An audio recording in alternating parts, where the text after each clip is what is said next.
श्यामा जी श्यामा श्याम अपना वासा है निज धाम।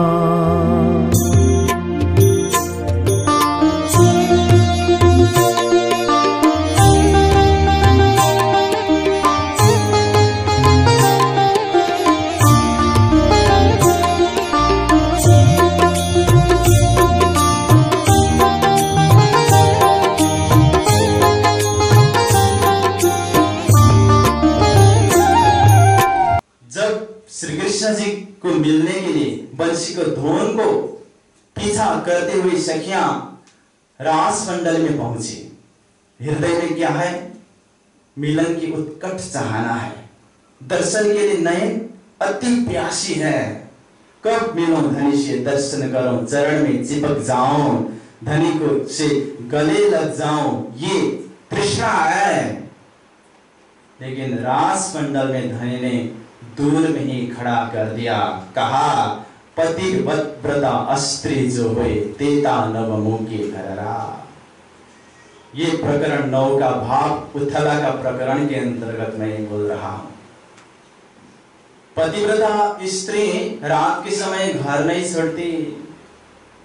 तुम लोग ने तो कहा था कि हम वेद मर्यादा को पालन करते हैं, कुल मर्यादा को पालन करना पड़ता है, लोक मर्यादा को पालन करना पड़ता है। मर्यादा को पालन करने वाली पतिव्रता रात के समय में वन में नहीं निकलते हैं। अच्छा, वृंदावन देखने आए हो, ठीक है देखो, लेकिन देरी मत करना, क्योंकि रात में हिंसक जीव जंतु निकलते हैं। रात बढ़ती जा रही है, जब ये गर्जना करेंगे ना तो भयंकर होगा। निकलने से पहले कुछ सलाह वल्ला किया कि नहीं अपने संबंधी के साथ? मैं तो देखो तुम्हारी भलाई के लिए ये बोल रहा हूं। जब रात में तुम लोग निकल गए हो, निशाय नारी ते निशरे से काई कुलवंती तेन कहवाए, जो रात्रि के समय में निकलती है उसे कुलवंती नहीं कहते हैं। तुम्हारी भलाई के लिए मैं बोल रहा हूं। जब संबंधी लोग को ये पता चलेगा तब तुम्हारी निंदा होगी। तुम लोगों निंदा से बचे इसलिए मैं बोल रहा हूं। इस प्रकार धनी जी बात करने लगे। ये वचन सुनते ही स्वात से सखी गिर पड़ी। राज से सखी अर्धमूर्छित अवस्था में टहल रही है, लेकिन तामसी सखियों को थोड़ा भी प्रभाव नहीं पड़ा, क्योंकि तामसी सखियों में प्रेम अधिक होता है। तामसी सखी बाकी सहेलियों की ओर देखती है और समझाती, अरे तुम लोग क्यों ये रोना धोना क्या कर रही हो? बालाजी ठीक ही तो कह रहे हैं, थोड़ा नाराज है।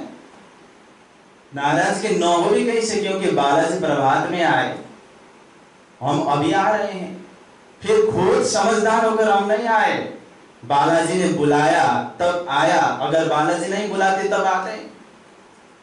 बालाजी कुछ और कहना हो तो कहिए, हम सुनने के लिए राजी हैं। श्री कृष्ण जी बोलते हैं, और मेरा कहना है सुनो। भवरोगी होय जन्मनो जो एहव होय भरतार, तो ये तेने न बहुमुख जो होय कुलवंती नार। जो पता होय कोड़ियो अने कलहो करे अपार, तो ये तेने न बहुमुख जो होय कुलवंती नार। अब तो वेद पुराण की साक्षी दे देकर समझाने लगे, अपना पति जैसा भी हो ना उसे कभी छोड़ना नहीं चाहिए। भवरोगी हो चाहे लंगड़ी हो, चाहे बहरे हो, चाहे अपांग हो, जन्म दलिद्री हो, उसे छोड़ना नहीं चाहिए, अवगुण को देखना नहीं चाहिए। तब सखियां बोलती है, तब तो हमने ठीक ही किया बालाजी। आपने बताया, बहुत अच्छी बात बताई। आपने क्या कहा? अवगुणी पति को भी नहीं छोड़ना चाहिए, बताया ना। ऐसा है, अवगुणी पति को ही नहीं छोड़ना चाहिए, तो आप जैसे गुणवान पति को हम कैसे छोड़ें? बोलती बंद हो गई।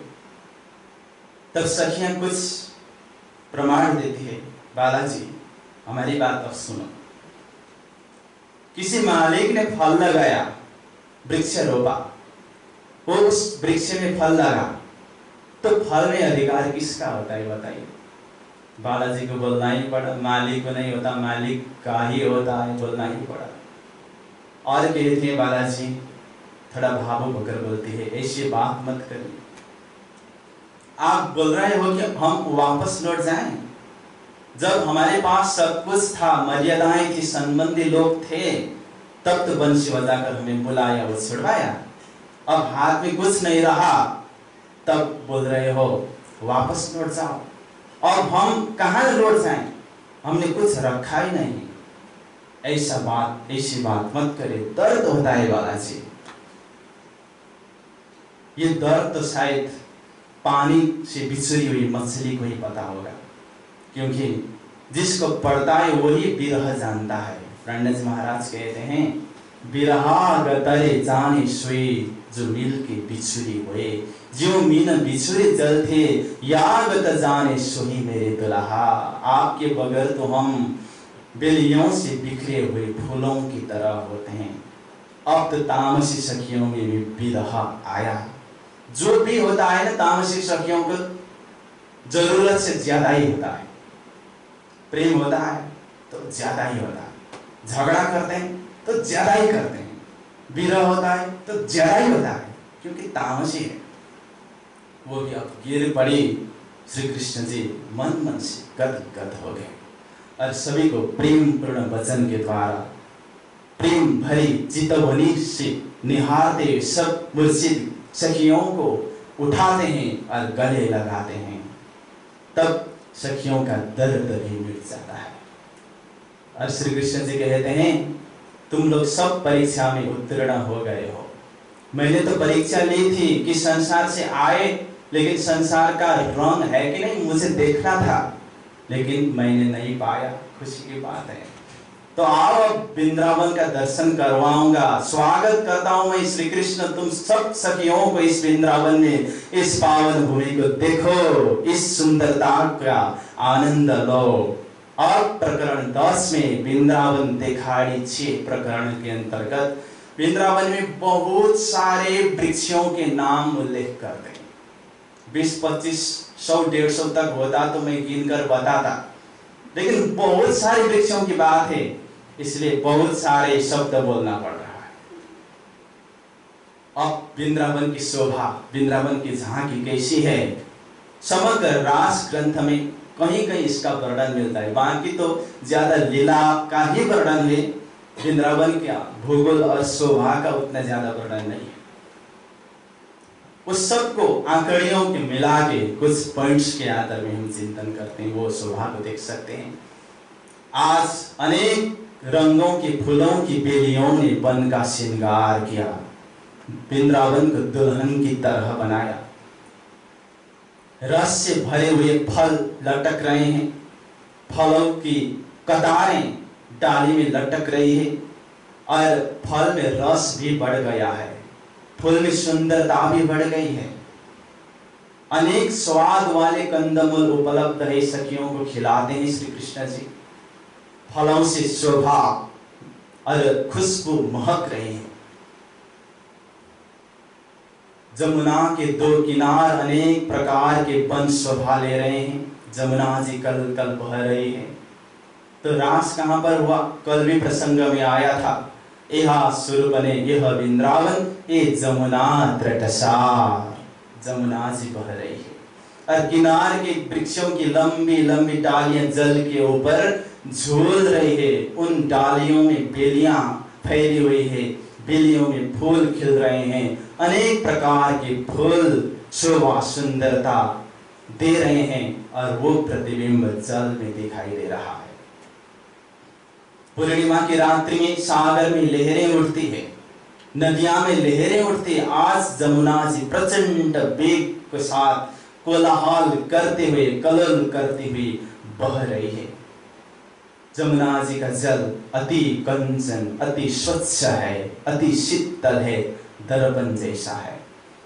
नूतन केसर के समान चंद्रमा लाल लाल दिखाई दे रहा है। ऐसा लगता है कि प्राची दिशा के मुख मंडल पर चंद्रदेव ने अपनी शीतल किरण रूपी कर कमलों से लालिमा की रोली केसरी मल दी। चंद्रमा निह कलंक है, 16 कला से संपूर्ण है। कोयल गा रहे हैं, कबूतर नाच रहे हैं, अनेक पंछियां खेल तमाशा कर रहे हैं, बंदर 2 पैर में खड़े होकर नाच रहे हैं, आड़ी सीधी गुलाटी खा रहा है। और रेत की शोभा तो अवर्णनीय है। वृंदावन में जो रेत है ना, चारों ओर मोती ही मोती बिछाए गए हैं ऐसा लगता है, और वहां एक भी पत्थर नहीं है, एक भी कंकड़ नहीं है, इसलिए पैर चुभता नहीं है। जो रेत है स्वच्छ है, नरम है और नरमाई से युक्त है, तेज का कोई पार वाला नहीं है। एक पात के तले करोड़ सूर्य ढपे हुए जैसा लगता है। जो भी चीजों को देखें जीवंत है, धीर सब चेतन है। न वृंदावन में एक पत्ती सूखते हैं, न पंखी के पर गिरते हैं, वो तो सदा बहार है। और पंखियों के पर में अनेक प्रकार की चित्रामन चित्रित की गई है। और उस भूमि में समय सीमा नहीं है, समय भी हुकुम के तले हैं। जैसे लीला होती है उस अनुकूल होकर समय उपस्थित होता है और सेवा करता है। ऐसी भूमि है दिव्य भूमि। माहेश्वर तंत्र ने कहा, आनंद रूपा सामग्री सर्वाखंड सुखात्मिका, न माया गुण संसर्ग कदाचित कुत्रचित प्रिय। महादेव जी पार्वती को समझाते हुए इसका वर्णन करते हैं। ऐसी भूमि में रास लीला होने वाली है। अब अनेक प्रकार की रामतें होती है। रामत यानी कि खेल, रामत यानी कि अनेक प्रकार के राग गाए जाते हैं और मस्ती ली जाती है। ये खेल है न क्रीड़ा। इससे क्या होता है, संबंध में एक नया मिठास आता है। हृदय बीच की दूरी जो है वो मिट जाती है, अकलुषित भावना सारी मिट जाती है, सामीप्यता का आनंद प्राप्त होता है, संबंध में पारदर्शिता आती है। खेल ऐसा चीज। तो अनेक प्रकार के रामत का वर्णन है, जैसे चरचरी रामत, हमची रामत, हमचड़ी रामत, आंख मिचौनी रामत, करतालिनी रामत, गड़तड़ी रामत, घुमरड़ो रामत, फुटड़ी रामत, उड़न खाटलिनी रामत, बहुत सारे रामत हैं।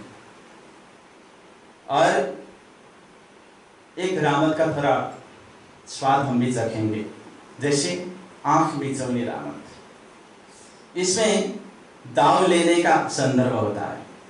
किसी की आंख पे पट्टी बांधी जाती है और उसको ढूंढना पड़ता है। बाकी लोग छुप जाते हैं, जिसकी आंख पे पट्टी बांधी जाती है उसको ढूंढना पड़ता है। और इस खेल का मजा क्या है, उसको इधर उधर भड़का के थकाना, तब मजा आता है। सखियां परस्पर में सलाह करती है, हम में से दाव सबसे पहला कौन लेंगे? सखियां कहती हैं, हम में से कोई नहीं लेंगे, सबसे पहला दाव बालाजी लेंगे, क्योंकि बालाजी अगर निकल गए ना कभी पकड़ में नहीं आएंगे। इसलिए तो बालाजी दाव ले रहे हैं। कृष्ण जी की आंख में पट्टी बांधी गई, सारी सखियां चुप जाती। इंद्रावती सखियों को कहती है, अरे सखियों बहनों, इस तरह से तुम लोग छुप जाओ कि तुम्हारे पैर के आभूषण की आवाज ना आए, थोड़ा ऊंचा करके छुप जाओ, क्योंकि कान से सुनने में भी शातिर है, थोड़ा सावधान होकर छुपना। लेकिन बालाजी तो चीमी आगे श्यामा जी को पकड़ लिया। बोल श्री प्राणनाथ प्यारे की। तब अब श्यामा जी की बारी आई। श्यामा जी की आंख में पट्टी बांधने का प्रक्रिया चल रही थी। इंद्रावती आगे जाती है और कहती है, श्यामा जी ये दाव मुझे देंगे आप? आपकी बारी मैं लेना चाहता हूँ, आपकी ओर से मैं खेलना चाहती हूँ। श्यामा जी कहती है, ना मुझे भी खेलना आता है, बहुत सिखानी आई है तुम्हारी जरूरत नहीं पड़ती, मुझे भी आता है खेलने। तो श्यामा जी नहीं मानी तो इंद्रावती भी पीछे हट गई। श्यामा जी की आंख पे पट्टी बांधी गई। अब श्यामा जी ढूंढ रही है, सारे कृष्ण और सखियां छुप गए, लेकिन श्यामा जी ने तो एक ही छलांग में बालाजी को पकड़ लिया। बोल श्री प्राणनाथ प्यारे की। तो इस प्रकार की अनेक प्रकार की हंसी है। तो मैं रामत के प्रसंग में ज्यादा नहीं जा रहा हूं, क्योंकि टारगेट पूरा करने का है। और जाके प्रकरण 29 में नीरद की रामत है। रामत अनेक प्रकार की होती है। नाचने का भी रामत होती है, राग गाने की भी रामत होती है, और विरह की भी रामत होती है, अंतर ध्यान की भी रामत होती है, और नीरद की भी रामत होती है। रामत इज ग्रेट वर्ड, इसके अंतर्गत बहुत सारी चीज समावेश होता है। तो प्रकरण 29 में जाके सखियां श्री कृष्ण जी को कहती है, बाला तमे निरत करो मारा ना हो जी, मेरे प्यारे धनी मेरे प्रियतम आप निरत करो।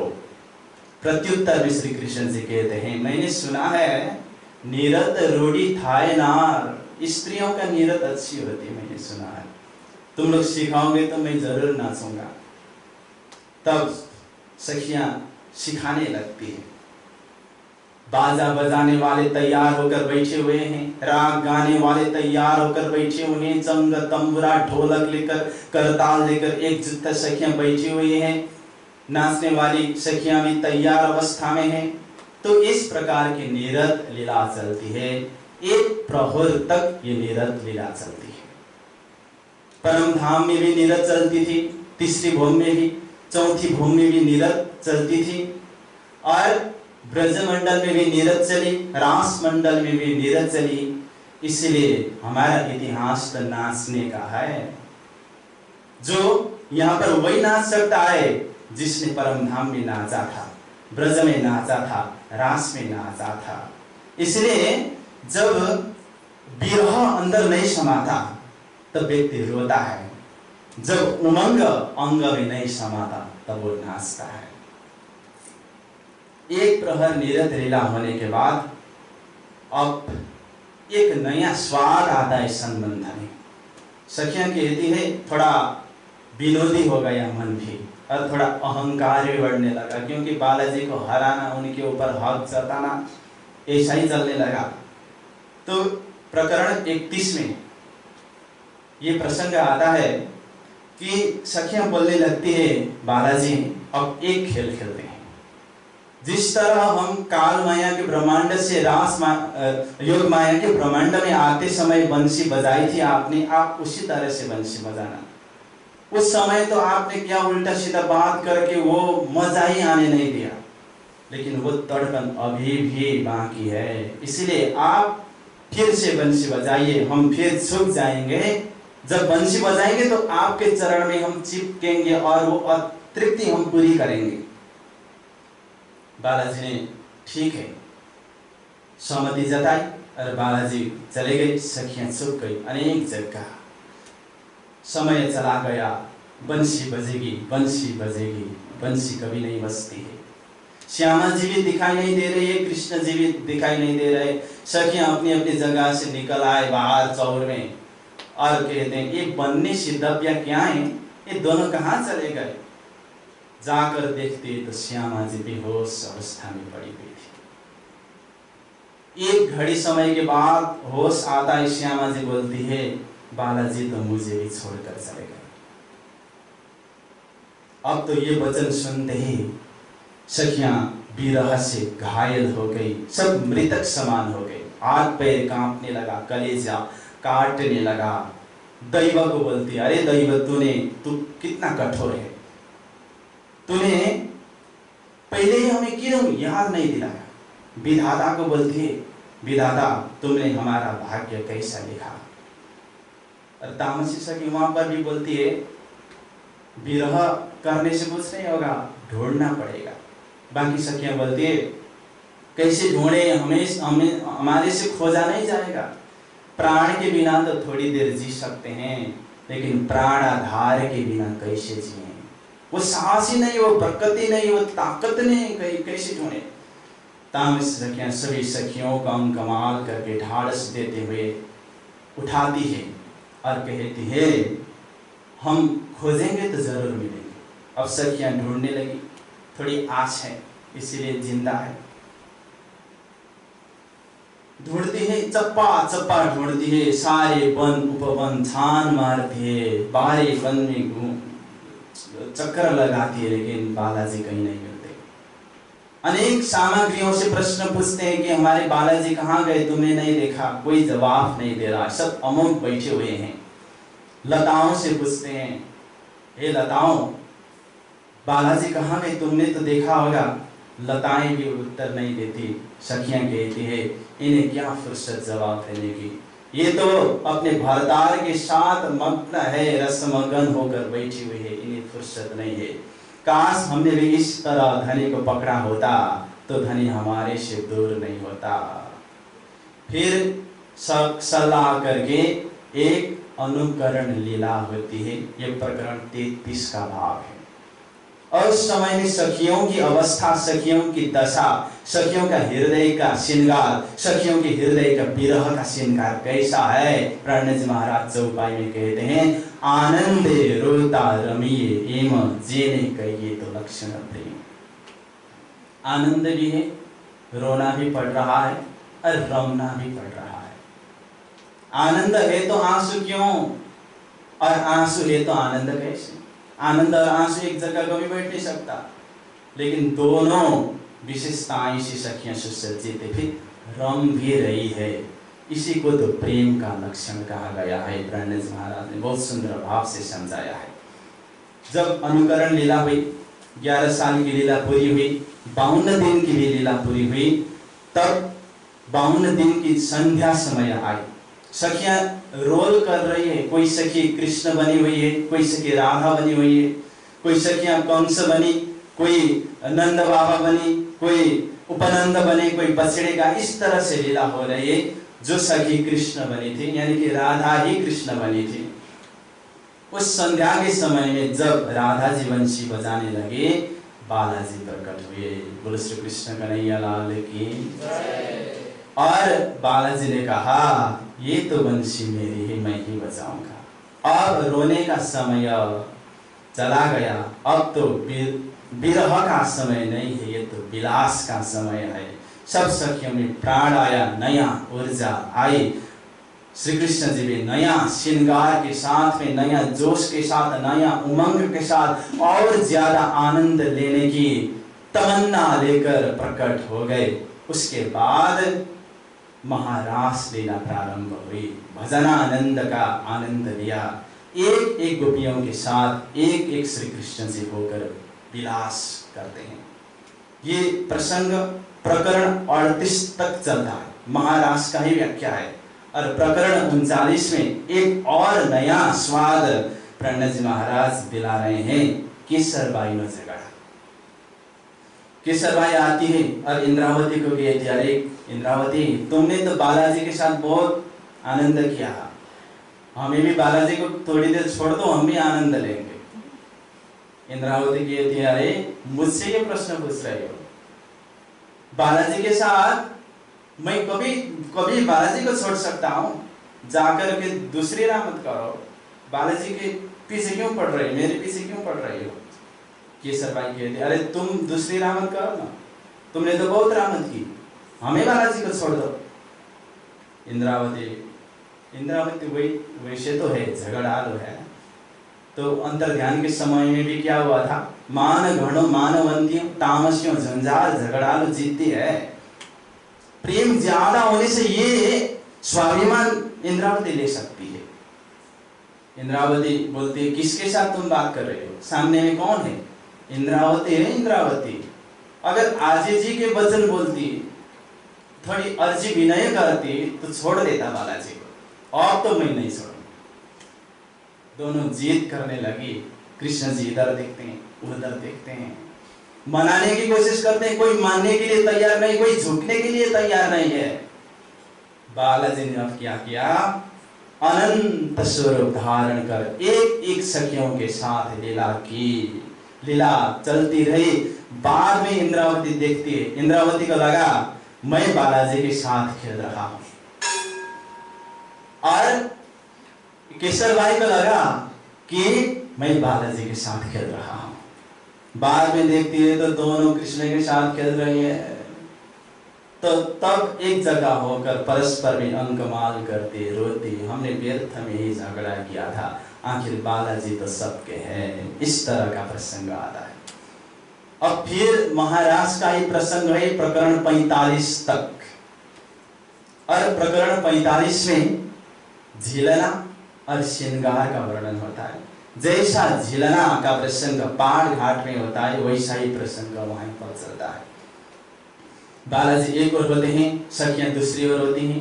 बालाजी को पानी डाल देते हैं। जब बालाजी पानी डाल देने लगते हैं तो सखियां किनार की ओर भाग जाती हैं, ऐसा प्रसंग।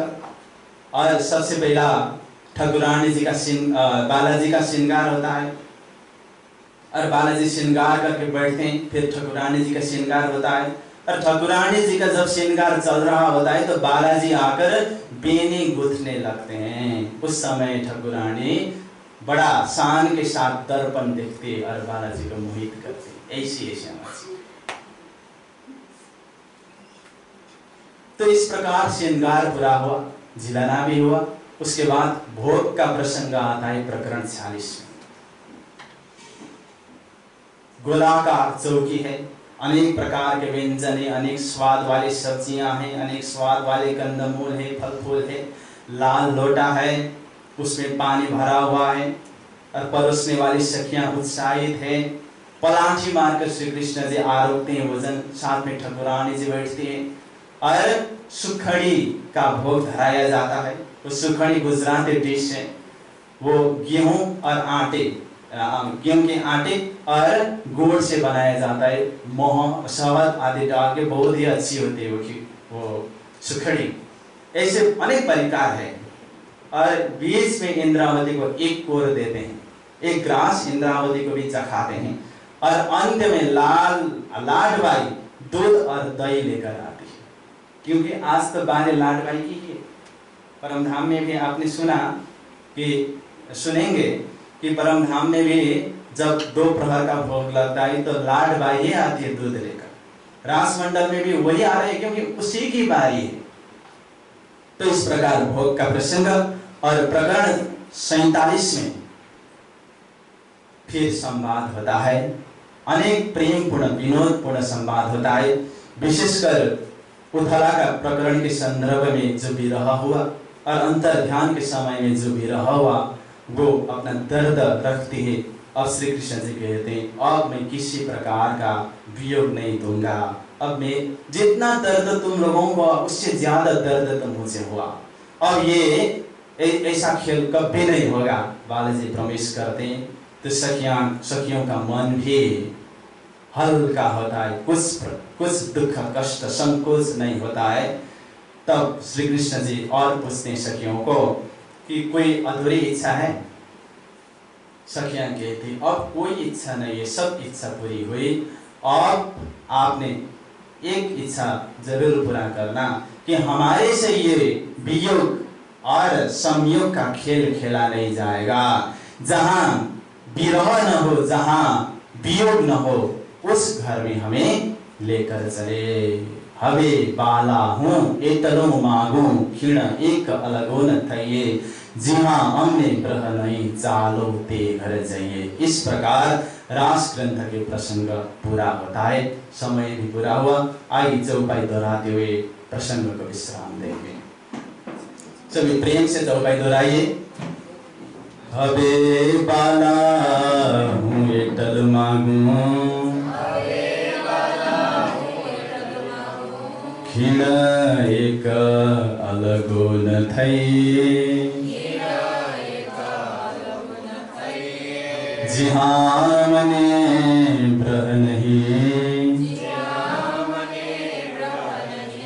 चालो ते घर जाइए, चालो ते घर जाइए। श्री कृष्ण कन्हैया लाल की, सतगुरु महाराज की, प्राणनाथ प्यारे की, तीनों पुरी धाम की, गुरु जी 108 मंगलास महाराज की, सकल सुंदर साथ की प्रणाम।